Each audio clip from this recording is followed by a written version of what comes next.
नमस्कार, India voice पर स्वागत है आपका। मैं हूं आपके साथ प्रियंका मिश्रा। अमेठी और रायबरेली सीट इन दिनों लोकसभा चुनाव का सियासी अखाड़ा बना हुआ है, जहां कांग्रेस और बीजेपी के दिग्गज अपने राजनीतिक पैतरों से एक दूसरे को पटखनी देने में लगे हुए हैं। जहां एक और लंबे समय से अमेठी रायबरेली में डेरा जमाए प्रियंका गांधी बीजेपी पर जमकर निशाना साधती नजर आ रही हैं, तो वहीं सोनिया गांधी ने रायबरेली में इमोशनल कार्ड खेलकर रायबरेली की जनता को गांधी परिवार के लिए अपनी वफादारी दिखाने पर मजबूर करने का काम किया है। मगर सोनिया के इमोशनल कार्ड के बाद बीजेपी प्रत्याशी स्मृति ईरानी भी भला कहां पीछे रहने वाली थी। आखिरकार सीरियल ड्रामे से पुराना नाता जो ठहरा उनका, तभी तो अमेठी के तिलोई में एक जनसभा के दौरान स्मृति ईरानी प्रियंका गांधी की मिमिक्री कर उन पर तीखे सियासी तीर चलाती नजर आई। अब देखना यह है कि एक तरफ गांधी परिवार का इमोशनल कार्ड तो दूसरी तरफ स्मृति ईरानी का मिमिक्री वाला प्रचार। जनता किसे करेगी स्वीकार, आज इसी पर होगी बात। लेकिन इससे पहले देखिए रिपोर्ट। यहाँ आई है कांग्रेस की नेत्री, कहने लगी कि बीजेपी क्या करती है, धर्म धर्म बोलती है। हम इतनी कीचड़ में जाते थे, अब क्यों जाते थे भैया, रोड बना लिया होता। अमेठी में स्मृति ईरानी का ये वीडियो सोशल मीडिया पर खूब वायरल हो रहा है, जिसमें वो प्रियंका गांधी की मिमिक्री करते नजर आ रही हैं। बता दें कि चुनाव के बीच अमेठी रायबरेली में प्रियंका गांधी काफी एक्टिव हैं और स्मृति ईरानी पर लगातार निशाना साध रही हैं।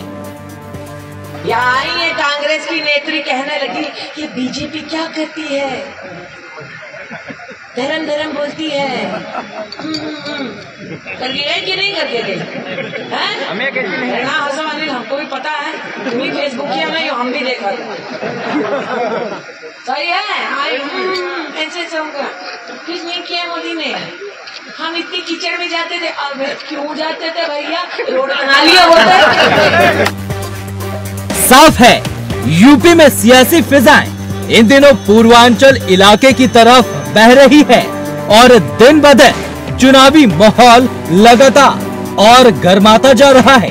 कांग्रेस का गढ़ माने जाने वाले अमेठी और रायबरेली को जीतने के लिए प्रियंका गांधी, राहुल गांधी और सोनिया गांधी तीनों ने मोर्चा संभाल लिया है।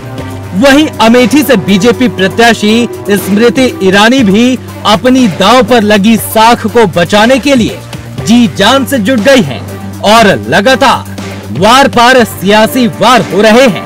नुक्कड़ सभा में स्मृति ईरानी ने प्रियंका गांधी की मिमिक्री करते हुए कहा, यहाँ आई कांग्रेस की नेत्री कहती हैं कि बीजेपी धर्म धर्म बोलती है, बीजेपी क्या करती है, मोदी ने कुछ नहीं किया, हम कीचड़ कीचड़ में जाते थे। क्यों जाते थे भैया, रोड बनवाने के लिए, रोड बनवा लिए होते।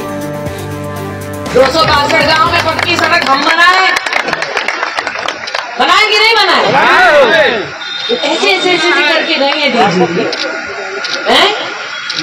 अब ये बतलाओ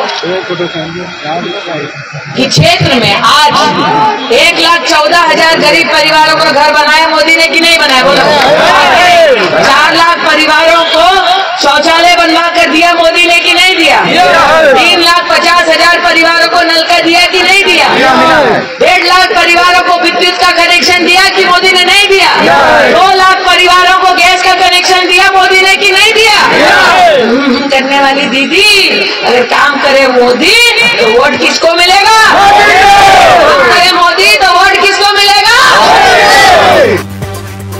सियासी युद्ध में वार पलटवार के बीच सोनिया गांधी ने भी इमोशनल कार्ड खेल दिया है। रायबरेली के रण में उतरे राहुल के लिए सोनिया ने ये तक कह दिया है, मैं आपको अपना बेटा सौंपने आई हूँ। मैं आपको अपना बेटा सौंप रही हूँ।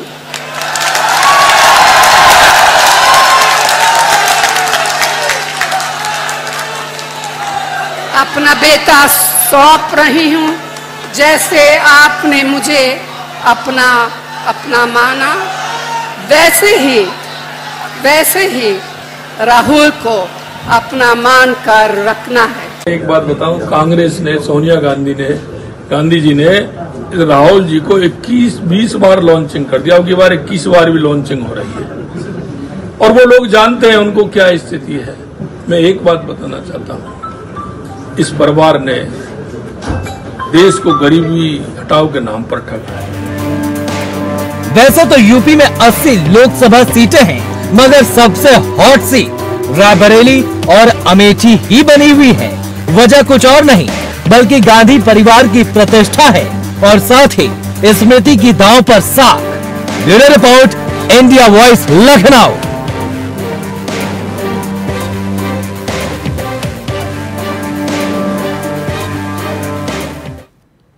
तो यूपी में रायबरेली और अमेठी के सियासी रण में जिस तरह से एक तरफ गांधी परिवार तो दूसरी तरफ स्मृति ईरानी लगातार तीखे प्रहार के सहारे एक दूसरे पर आरोप प्रत्यारोप का दौर लगातार चल रहा है। लेकिन देखना ये होगा कि एक तरफ इमोशनल कार्ड तो दूसरी तरफ में बिक्री प्रचार और साथ ही साथ में तीखे प्रहार जनता आखिर किसी करेगी स्वीकार। आज हम इसी पर करेंगे बातचीत। हमारे साथ प्रदीप भटनागर जी, नेता बीजेपी से जुड़ चुके हैं, स्वागत है आपका। रतन तिवारी जी, नेता कांग्रेस से हमारे साथ है, आपका भी बहुत स्वागत है। अशोक तिवारी जी, सपा प्रवक्ता, हमारे साथ है, स्वागत है। और इसके अलावा संदीप वर्मा जी, राजनीतिक विश्लेषक, हमारे साथ जुड़ चुके हैं, आपका भी बहुत स्वागत है।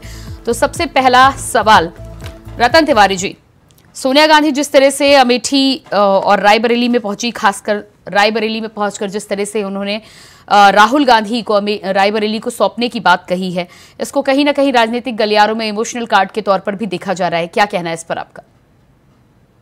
जी, सबसे पहले मैं आपको नमस्कार करता हूँ, सारे मित्रों को नमस्कार करता हूँ जी।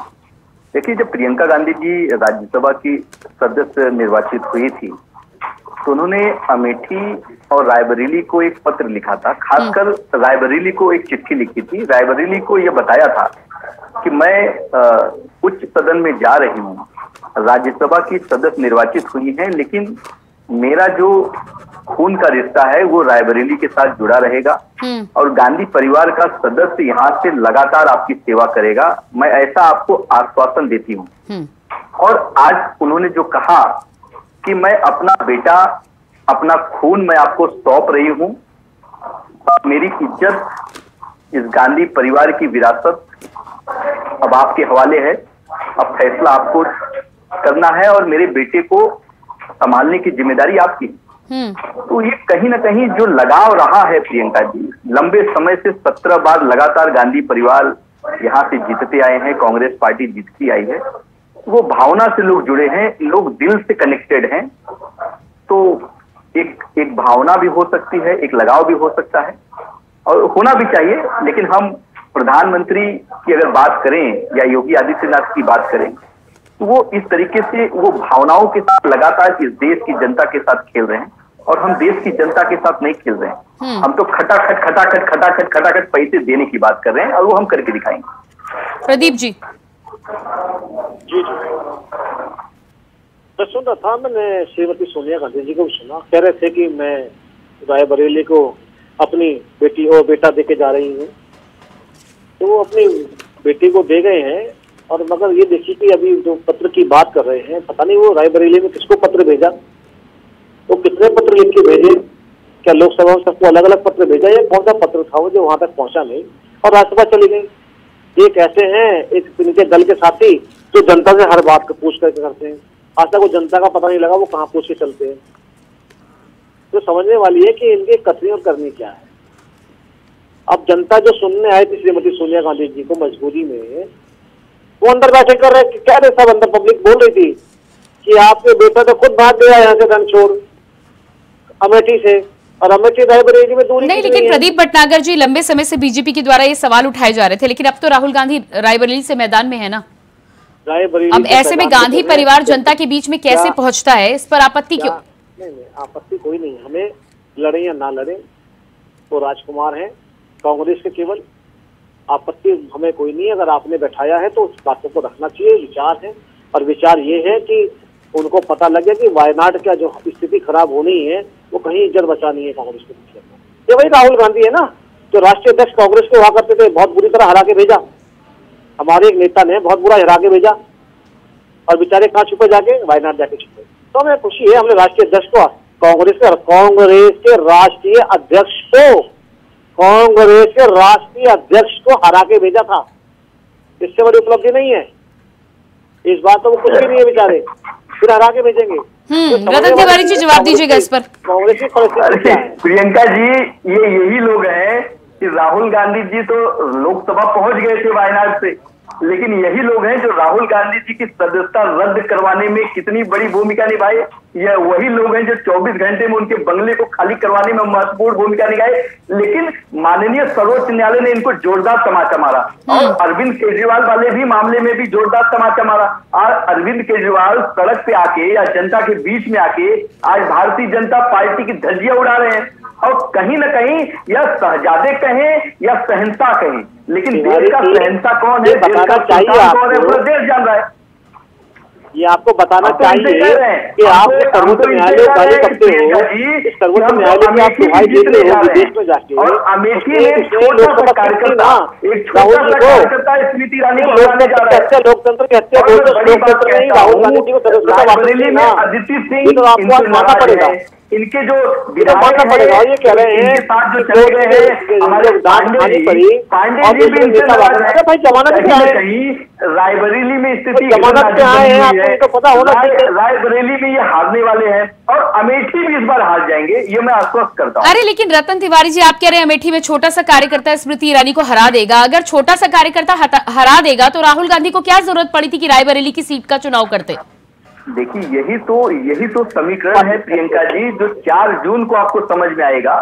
राहुल गांधी जी वहाँ पे सभा कर रहे थे, सभा में बोलो भैया, उस सभा में सर्वे कर रही है, 40 सालों से गांधी परिवार अमेठी की सेवा कर रहे हैं किशोरी लाल शर्मा जी, और 40 सालों में लगातार बहुत से लोगों ने मंत्री बने, लेकिन किशोरी लाल जी कभी भी राजनीतिक के मुख्य दरवाजे के अंदर नहीं घुसे। लोकसभा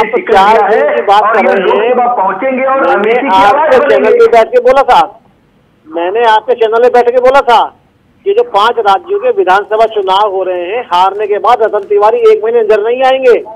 और बात सच निकली, जब ये 5 विधानसभा विधायक बहुत बुरे हार गए, मोदी बच्चार हार गए, रतन तिवारी दिखाई नहीं दिए थे कहीं भी। हम जीते 1 महीने एक भवन में चले गए थे, 1 महीने घूमट में चले गए थे। रतन तिवारी शक्ल नजर नहीं आई थी चैनल पे हारने के बाद। रतन तिवारी 4 तारीख को बता रहे हैं मीडिया को, तो रतन तिवारी की मीडिया सर्वे कर रही है। चलिए ठीक है, आती हूँ मैं। अशोक तिवारी जी हमारे साथ समाजवादी पार्टी से बने हुए, ठीक है, आती हूँ मैं। अशोक तिवारी जी, क्या लग रहा है आपको? रायबरेली और अमेठी एक तो हॉट सीट बनी हुई है, और दूसरी तरफ जिस तरह से प्रचार प्रसार चल रहा है, चाहे कांग्रेस की बात कर ले चाहे बीजेपी की बात कर ले, एक तरफ सोनिया गांधी इमोशनल भाषण देती हुई नजर आई है रायबरेली में, रायबरेली की जनता को राहुल गांधी को एक बार फिर से सौंपने का काम किया है, तो वहीं स्मृति ईरानी भी अमेठी से जिस तरह से प्रियंका गांधी की मिमिक्री कर रही थी, क्या लग रहा है आपको कि यूपी का रण इस मिमिक्री और इस प्रचार के सहारे और दिलचस्प होता जा रहा है? हारना जीतना तो 4 जून को पता चलेगा, लेकिन हॉट सीट दोनों जरूर बनी हुई है। देखिए, आदरणीय सोनिया गांधी जी का लगाव रायबरेली से है, तो इसमें कोई नई बात नहीं है। रायबरेली से लगाव उनको होना ही चाहिए, उनकी खानदानी सीट है। मैडम इंदिरा गांधी जी वहां से जीतती थी, तो वो एक तरह से विरासत की सीट है, और उनका इमोशनल होना ये बिल्कुल अच्छी बात है, होना भी चाहिए। वहां से राहुल गांधी ऐतिहासिक जीत जीतने जा रहे हैं। अमेठी की जहां तक बात कर रही हैं मैडम स्मृति ईरानी जी, जो कर रही हैं उसका फल उनको जनता देने वाली है, स्पष्ट है। राहुल गांधी का या इनके खानदान का या मैडम इंदिरा गांधी के खानदान का। अरे लेकिन फल तो उनको 2019 में भी मिला था ना। नहीं, वही बता रहा हूँ ना, 2019 की कुछ बातें अलग थी, उस समय कुछ माहौल अलग था। आज का जो माहौल है उसमें जो भी इस तरह से बातें करेगा, हल्की बातें करेगा, किसी पर पर्सनल कमेंट करेगा, तो जनता उसको और ज्यादा हराएगी। कुछ अगर वोट मिल भी जाते वो भी जाने वाले हैं। अब उनको जमानत बचानी मुश्किल पड़ेगी। स्मृति ईरानी जी को लाले पर जाएंगे वोट के वहां पर। अच्छा, चलिए आपकी बात पर मैं संदीप वर्मा जी से राय ले लेती हूँ। सुनिए, हाँ। और कन्नौज, मैनपुरी, आजमगढ़, अमेठी, रायबरेली, ये सब इतनी बुरी हार हारेंगे कि ये लड़ने के लिए सोचेंगे नहीं, आगे हिम्मत नहीं करेंगे चुनाव लड़ने की। ठीक है, बहुत अच्छी बात है। नतीजे आने में ज्यादा समय नहीं है। संदीप वर्मा जी, क्या लगता है आपको अशोक जी जिस तरह से दावा कर रहे हैं? देखिए सभी श्रोताओं को मेरा सारा होगा और पैनलिस्ट को भी। देखिए हम कुछ फैक्टर्स इस डेटा की बात करते हैं वो ज्यादा सही रहेगा, क्योंकि कई बार क्या होता है कि हम जब बातें करते हैं तो जो डिस्कशन का जो पॉइंट होता है वही और चला जाता है, तो इससे थोड़ा सा विशेष ध्यान रखना चाहिए। देखिए बात हो रही है राजनीति और अमेठी की। राजनीति और अमेठी की जो स्थिति है आज के समय में, अमेठी में मजबूती के साथ नहीं रख रहे हैं। अगर वही अगर कोई संदीप वर्मा जी अपना फोन अपने नजदीक रखिएगा ताकि आपकी आवाज हम तक बेहतर तरीके से पहुंच पाए। जी अब सही है वरिंद्र जी। तो स्मृति ईरानी ही मजबूती के साथ 2019 में उन्होंने चुनाव जीता और स्मृति ईरानी मजबूती के साथ चुनाव लड़ेंगे। अगर यही चुनाव अगर कांग्रेस के किसी बड़े नेता ने अगर चुनाव लड़ता है, चाहे प्रियंका गांधी जी हो या राहुल गांधी जी हो, ये चुनाव दिलचस्प होता और चुनाव में जो है हार जीत का जो हिस्सा होता वो कम होता। हो सकता है कि वहां पे कांग्रेस की जीत जाती, हो सकता है वहां भाजपा भी। लेकिन अभी जो कंडीशन है वो अमेठी में चुनाव इतिहादी निकल रही है, दिख रही है वो, और राहुल गांधी जी का जो स्थिति है वो रायबरेली में भी खतरे की स्थिति है। उसकी स्थिति इसलिए खतरे की है उनकी कि वो वायनाड का चुनाव लड़ रहा है। अब जनता के बीच में जो मैसेज चला गया कि वो वायनाड में धोखा देंगे कि रायबरेली में धोखा देंगे, आप कहाँ पे धोखा देंगे। जहां तक इनकी बात चल रही है कि जी मैं तो वायनाड जीत जाऊंगा तो रायबरेली छोड़ के प्रियंका गांधी चुनाव लड़ेंगी, तो ऐसी बातें जनता के बीच में जा रही है। और वायनाड में जो किस्सा अभी हुआ था उससे जनता बहुत बुरी तरीके से जान रही है, समझ रही है। जो इस्लामिक और आगे सैयद लोग उनके जुलूस में और उनके प्रदर्शन में और नवाज के तौर पे जो खड़े थे वो जनता। ठीक है, आपके पास आती हूँ। रतन तिवारी जी इस पर जवाब दीजिएगा आप। देखिए मैं इनको क्लियर कर देता हूं। हमारे वर्मा जी शायद इनको समीकरण नहीं समझ पाए होंगे।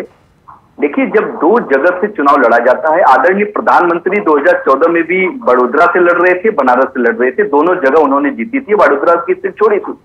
तो राहुल गांधी जी अगर 2 सीट से चुनाव लड़ रहे हैं तो कहीं ना कहीं इंडिया अलायंस का एक हिस्सा है, इंडिया अलायंस का एक समीकरण है। हम रायबरेली नहीं छोड़ेंगे, आपको आश्वस्त कर देते हैं। राहुल गांधी जी रायबरेली से ही लोकसभा पहुंचेंगे और रायबरेली का ही नेतृत्व करेंगे। और वायनाड से कौन लड़ेगा कौन नहीं लड़ेगा, लेकिन आपको इतना आश्वस्त कर देता हूं वो भी गांधी परिवार का ही सदस्य लड़ेगा। और दूसरी बात मैं बता दूं, रायबरेली में भारतीय जनता पार्टी की चिंता बढ़ गई है। नहीं तो वहां के एक सपा के सांसद हैं। नहीं रतन जी, अगर आपको इतना क्लियर और कंफर्म है कि रायबरेली की सीट आपको अपने पास रखनी और वायनाड की सीट आपको छोड़नी है, और आप ये भी कहते हुए नजर आ रहे कि गांधी परिवार का सदस्य वायनाड पहुंचेगा, तो फिर ये उपचुनाव का नाटक क्यों? पहले ही क्यों नहीं चुनावी मैदान में उतार दिया आपने? प्रियंका जी, क्या आप प्रधानमंत्री नरेंद्र मोदी से ये आप पूछ सकती हैं कि 2014 में आपने 2 जगह से चुनाव लड़ा था तो उपचुनाव करने का नाटक क्यों किया गया? अरे रतन जी, वो सवाल मैं प्रदीप जी से पूछ लूंगी, लेकिन पहले वर्तमान की बात कर ले, उनसे पूछ भी लेंगे। राजनीति का एक समीकरण होता है और इंडिया अलायंस का अपना एक समीकरण है। उस समीकरण के हिसाब से हम अपने लक्ष्य पे आगे बढ़ रहे हैं। और मैं आपको बता दूं, बीजेपी की जो वहां की विधायक हैं रायबरेली में, अदिति सिंह, वो पूरी तरीके से नाराज हैं। मीडिया डोमेन के अंदर आके वो भारतीय जनता पार्टी के खिलाफ बात कर रही हैं। और समाजवादी पार्टी के जो विधायक थे, जो पांडे जी जो चले गए अभी भाजपा में, वो भी कहीं ना कहीं भारतीय जनता पार्टी से पूरी तरीके से नाराज हैं। वो भी सांसद बनना चाहते थे। चलिए प्रदीप जी इस पर जवाब दीजिएगा। देखिए समस्या क्या है, ये कांग्रेस हो या अन्य दल हो, ये कभी भी बातों पे कभी भी बात नहीं करते। ये तो 2014 की बात कर रहे हैं। आज भारतीय जनता पार्टी का कोई भी नेता 2 सीटों पे चुनाव नहीं लड़ रहा है, क्योंकि देश का राजस्व का नुकसान नहीं हो रहा है। मगर बेचारे 2014 पे जा रहे हैं, 14 पे जा रहे हैं बेचारे। अरे तुम 70 साल पीछे जाते हो, क्यों जाते हो? मैं आपको सुना, मैंने अभी नहीं बोला आपके 70 वर्ष पीछे चले जाते हो। और इंदिरा गांधी, नेहरू जी, राजीव गांधी की बात करते हो, आपने राय आपको अच्छा लगता है? हम तो 2014 में इसलिए जा रहे हैं कि 2014 की जो कथनी करनी है, जो जुमले हैं, जो झूठे वादे थे, उस वादे को बताने के लिए आ रहे हैं। सीट कैसे कह रहे हो आप? कौन है राहुल गांधी? राष्ट्रीय अध्यक्ष है, राष्ट्रीय महामंत्री क्या है राहुल गांधी? केंद्रीय मंत्री है राहुल गांधी। एक सामान्य अरे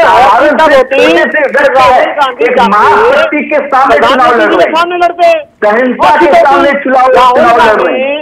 रक्षा मंत्री जी सामने चुनाव लड़ रहे हैं, एक छोटे से कार्यकर्ता है राहुल गांधी। हमारे किसी बड़े नेता क्या नितिन गडकरी जी आके चुनाव लड़ते? और सीट होती, और सीट तो थी हैदराबाद की, और सीट तो वो हैदराबाद की थी, और सीट तो वो थी जहाँ से अखिलेश यादव चुनाव लड़े। एक हमारे कार्यकर्ता के आगे नरेंद्र मोदी को बचाइए, पिछली बार तो हमने हरा के नरेंद्र मोदी को बचाइए। बनारस में वो भी हार गया है, और सीट में बोलो राहुल बनारस में भी हवा उनके खिलाफ लोग हैं। अरे भैया बनारस में हवा की जनता को पहुंचनी है। नरेंद्र मोदी सच्चा चुनाव हारने वाले हैं, अमित शाह प्रधानमंत्री बनने वाले हैं क्या? आप जो हॉट सीट बोले ना बोले जाने वाले हैं अगर क्या? राहुल गांधी में हिम्मत थी जुमलों हमारे किसी बड़े नेता का चुनाव लड़ते, मोदी की गारंटी का क्या हुआ? प्रधानमंत्री को टारगेट करते, प्रधानमंत्री जी रोजगार का क्या हुआ? 15 लाख रुपए का क्या हुआ? यही है दिन का क्या हुआ? चक्कर जाए मीडिया ने सर चढ़ा रखा है राहुल गांधी जैसे प्रधानमंत्री मंगल देश का दुनिया का भैंस छीनने की बात करता है, समस्या ये है। मटन राहुल गांधी से पूछा जाए चिकन की बात जैसे लोकतंत्र की दुहाई कहता है, लोकतंत्र की सुरक्षा जो आपकी लोकतंत्र की सुरक्षा तो दे रखी है लोकतंत्र ने आपको। इस लोकतंत्र का पेट्रोल फूक रहे सरकारी, वो लोकतंत्र को दे रखा है आपको। मैं बताता हूँ आपको ना, मैं आपको लोकतंत्र की आप दुहाई देते हो, लोकतंत्र का पैसा यूज करते हो, इस टैक्स का पैसा खराब करके आप बताइए। अगर दोनों में से अगर एक जगह राहुल गांधी दोनों चीजें खाली हो गई और एक जीत का एक हार चलिए ठीक है, आपके पास में आती हूँ प्रदीप जी, आपके पास में आती हूँ। लेकिन प्रदीप जी अमेठी की अगर बात कर ले, प्रदीप जी लेकिन प्रदीप जी आपसे सवाल है, लेकिन अमेठी की अगर बात कर ले तो जिस तरह से स्मृति ईरानी प्रियंका गांधी की मिमिक्री करती हुई नजर आ रही हैं, आपको अगर लग रहा है कि सीट इतनी सेफ है और काम की बात कर रहे हैं तो फिर नेता की मिमिक्री करने की क्या जरूरत है? जी मैं नहीं कर रहा, पूरा देश कर रहा है मिमिक्री इसकी, राहुल गांधी जी की।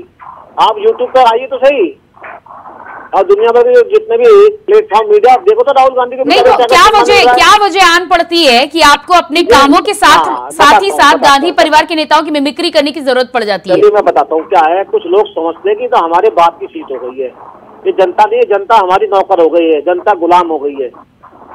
तो थोड़ा सा जनता को पता होना चाहिए, ये देश है, इंडिपेंडेंट देश है।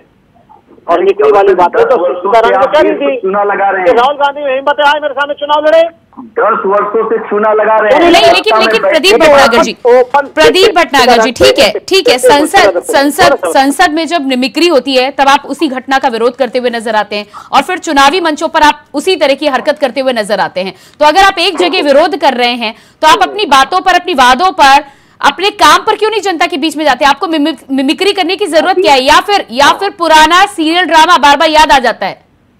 चलिए मैं आपकी बात का बहुत छोटे में जवाब दे रहा हूँ। अभी स्मिता ईरानी जी की छोटा सा क्लिप सुनाई आपने।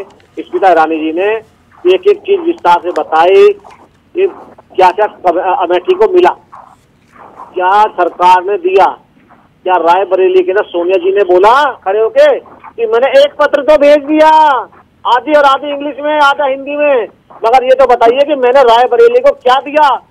इंदिरा जी ये देके गई थी, मैं उसे दक्षिणा करके जा रही हूँ, मैं राहुल गांधी जो है दक्षिणा देके जाएंगे। ठीक है रतन तिवारी जी आप जवाब दीजिएगा, पहले अशोक तिवारी जी के पास जाऊंगी। अशोक तिवारी जी तो सोनिया जी तो बता के जाती रायबरेली को कि आपके 2 फैक्ट्री मैंने लगवा दी, 4 फैक्ट्री और लगवा रही हूँ, आपको ट्रैक्टर फ्री दूंगी, आपकी जो लाल डोरे की जिस गरीब तक। अशोक तिवारी जी प्रदीप जी के सवाल का जवाब दीजिएगा। उनका कहना है रायबरेली अगर गांधी परिवार का इतना पुराना गढ़ है तो राहुल गांधी को सौंपने के बजाय पुराने काम क्यों नहीं याद दिलाते, त्याग की बजाय पुराना विकास क्यों नहीं याद दिलाते रायबरेली की जनता को?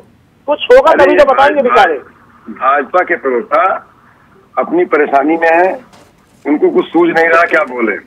सच्चाई है कि वहाँ के बारे में नहीं, लेकिन अशोक तिवारी जी इमोशनल कार्ड के साथ कामों की फहरिस्त भी तो होनी चाहिए ना। लोकसभा का चुनाव है, जनता पलक पावड़े बिछा रही है, जनता उनका स्वागत कर रही है, जनता उन्हें चलेने से लगा रही है। वहाँ पर चुनाव हो चुका, राहुल गांधी जीत चुके हैं और अमेठी में अशोक वाजपेयी। संदीप वर्मा जी फाइनल कमेंट दीजिएगा। चुनाव हो चुका है। संदीप वर्मा जी। मिस्टर पीडीए जी, संदीप जी आपकी आवाज हम तक पहुंच नहीं पा रही। जी जी रखिए अपनी बात। जी तो रतन जी और मैं अशोक जी से बहुत निवेदन के साथ अपनी बात रखना चाहता हूँ कि देखिए अभी मैं 2 दिन पहले ही रायबरेली से आया हूँ और वहाँ पे जो हवा है क्या है वो सब हम लोग देख कर आए हैं। तो मैं मानता हूं कि वहां कड़ी टक्कर रहेगी रायबरेली में और सीटें हो सकता है कांग्रेस निकाल ले, लेकिन जिस मार्जिन के साथ कांग्रेस को वहां जीतना था उस मार्जिन वो दिखाई नहीं दे रहा है। और रही बात स्मृति ईरानी की, देखिए स्मृति ईरानी जो है टक्कर दे रही हैं और अच्छे से चुनाव लड़ रही हैं। रही बात प्रधानमंत्री की, देखिए प्रधानमंत्री में एक अच्छी बात यही है कि वो जनता से कनेक्ट होना जानते हैं। वो आप देखिए बनारस में हर 1 साल के अंदर 4 चक्कर लगाते हैं। वहीं राहुल गांधी जी या सोनिया गांधी जी कितनी बार आई रायबरेली और अमेठी में, जनता यही हमसे पूछ रही, जनता यही जानना चाहती है आपसे। तो ये जो मैसेज है जनता के बीच में कि ये लोग तो आते नहीं, ये तो अपनी सीट को परमानेंट बना रखे हैं। इस पे जैसे कहते हैं ना कि राजाओं महाराजाओं वाला हिसाब किताब है कि उनको मिलेगा तो उनको ही मिलेगा। कोई अगर साधारण व्यक्ति को, साधारण कार्यकर्ता को या रतन जी को ही वहां पे सीट मिलता अमेठी से या रायबरेली से, तो कहीं जाके कुछ और बात बन सकता था। लेकिन जो उम्मीद की जो घड़ी है जो दिखाई दे रही है कांग्रेस में, वो काफी खतरे की घड़ी है। मैं तो रतन जी से यही सलाह दूंगा कि आप राहुल गांधी जी की जो पीआर टीम है उनसे कहिए कि वहाँ अच्छे से अपनी बात को रखें और चुनाव मजबूती के साथ लड़े, क्योंकि वहाँ बहुत कड़ी टक्कर है। रायबरेली में ऐसा कुछ नहीं होने वाला है कि 5 लाख से वोट जीत जाएंगे। हमें लग रहा है कहीं 10-20 हजार से वोट की मार्जिन न रहो हार जीत की। तो रतन जी इस पर जवाब दीजिएगा। जी काफी अच्छे से चुनाव लड़ रही है। जवाब दीजिएगा रतन जी। प्रधानमंत्री होते हुए भी 48 बार चक्कर लगते हैं, 10 बार बनारस में जनसभाएं होती हैं, कम से कम इस लेवल पर तो टक्कर दिया जा सकता था ना। सोनिया गांधी चुनाव के ठीक पहले पहुंच रही हैं। प्रियंका जी, अभी वर्मा जी ने कह दिया कि रायबरेली कांग्रेस जीतेगी लेकिन मार्जिन कम होगी। ठीक है, मैं इनको सैल्यूट करता हूं कि आपने बता दिया हम जीत रहे हैं, अमेठी भी हम जीत रहे हैं। लेकिन रही बात दौरे की, राहुल गांधी जी नहीं, अमेठी का उन्होंने जिक्र नहीं किया, आपने सुन लिया है। नहीं, इन्होंने तो कहा प्रियंका जी, अपने अंतिम शब्द में एक चीज मैं जोड़ना चाहता हूँ। भारतीय जनता पार्टी वोट के लिए इतनी गिर गई है कि महाराष्ट्र में जो उत्तर भारतीयों को दौड़ा दौड़ा के पीटने वाले राज ठाकरे के साथ वोट मांग रहे हैं मिलकर। इतना बड़ा स्तर कैसे गिरा सकते हैं भारतीय जनता और मोदी जी?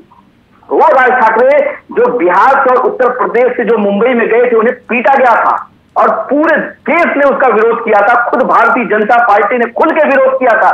लेकिन कल वोट के लिए प्रधानमंत्री और राज ठाकरे एक मंच पे हाथ जोड़ रहे हैं। प्रदीप जी जवाब दीजिएगा। मैं पूछना चाहता हूँ, पावर हाथ में थी कांग्रेस के महाराष्ट्र के अंदर, क्यों नहीं राज ठाकरे को जेल भेजा? अब क्या हो गया? अरे अब क्या होगा? इतने लंबे टाइम रहे तो आपने क्या हो गया? के बारे में आज अपना इस समय संदीप जी कुछ कहना चाह रहे थे बहुत कम शब्दों में। जी मैं रतन जी मैं एक और विशेष बात जोड़ना चाह रहा हूँ रायबरेली के संदर्भ में। चूंकि अमेठी के बारे में आपने कमेंट किया तो मैं उसकी बात बता दूं। अमेठी में स्मृति ईरानी बहुत अच्छे वोटों से जीत रही हैं और रायबरेली में काफी कड़ी टक्कर है। आप लोग को मेहनत करने की जरूरत है, क्योंकि जनता के बीच में बड़ा खराब मैसेज गया। वहीं पांडे जी भाजपा के साथ है तो भाजपा काफी मजबूत स्थिति में वहाँ दिखाई दे रही है। तो मेरा आपसे अनुरोध है कि वहाँ मेहनत करने की जरूरत है और वहाँ की बहुत खराब है, क्योंकि कर्नाटक को लेकर जो आप लोग का चलिए समय मेरे पास नहीं है। फिलहाल सियासी अखाड़ा रायबरेली और अमेठी दोनों में सजा हुआ है। देखना ये होगा कि अलग अलग पैतरे हैं, कौन किसको पटकनी देता है, ये 4 जून को पता चलेगा। आप सभी का बहुत बहुत धन्यवाद। प्रदीप जी, रतन जी, अशोक तिवारी जी और संदीप वर्मा जी, बहुत धन्यवाद जुड़ने के लिए। तो जिस तरह से अमेठी और रायबरेली की सीट पर लगातार राजनीतिक पैतरों का दौर जारी है। एक तरफ सोनिया गांधी रायबरेली की जनता के बीच पहुंचती हैं, पुराने त्याग के साथ ही साथ रायबरेली की विरासत को राहुल गांधी को सौंपने के साथ ही साथ रायबरेली को राहुल गांधी को भी सौंपती हुई नजर आ रही हैं। तो वहीं स्मृति ईरानी भी तमाम प्रचार प्रसार के बीच प्रियंका गांधी की मिमिक्री करना नहीं भूलती। अब देखना यह होगा कि इन तमाम पैतरों में जनता किसे स्वीकार करती है और किसे नकार देती है। ये नतीजे 4 जून को सामने आएंगे। फिलहाल हमारे इस खास कार्यक्रम में इतने खबरों के लिए बने रहिए इंडिया वॉइस के साथ। मुझे दीजिए इजाजत, नमस्कार।